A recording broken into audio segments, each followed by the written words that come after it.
আচ্ছা, এই লোকেশনটা কোথায় আমাকে অনেকেই জিজ্ঞেস করেছিল, তো বলি আজ বেথুয়াডারি ফরেস্টের কাছাকাছি এই লোকেশনটা। তো আমরা সেদিনকে ছিলাম বেথুয়াডারি ফরেস্টের কাছে মাসির বাড়িতে। তো সেখান থেকে সকাল সকাল বেরিয়ে পড়লাম আমি আর ভাই মায়াপুরের উদ্দেশ্যে। তো আমাদের প্ল্যান ছিল যে সকালবেলায় মানে ভোরের একটা আরতি হয় সেটা দেখবো, বাট সেটা পসিবল হয়নি, ঘুম থেকে উঠতে পারিনি, এত রোদ ছিল। তাও 6টার সময় বেরোলাম, মোটামুটি 7টায় পৌঁছে গিয়েছিলাম। 7:10-এ আর একটা আরতি হয়, সেটা দেখবো বলে।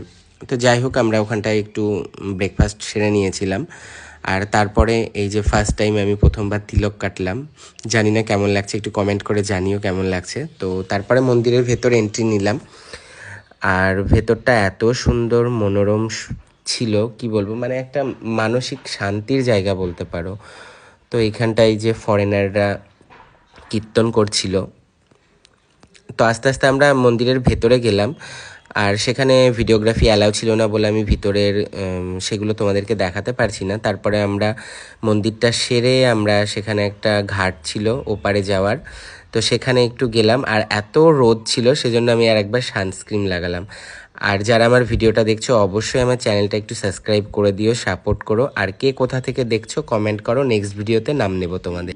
আচ্ছা, এটা গৌরকুণ্ড বলে একটা জায়গা যেখানে দাদুটা মাছটাকে খেতে দিচ্ছিল, আর আমরা টুক করে ভিডিওটা করে নিয়েছিলাম। আর নেক্সট ভিডিও খুব তাড়াতাড়ি আসতে চলেছে, সঙ্গে থাকো।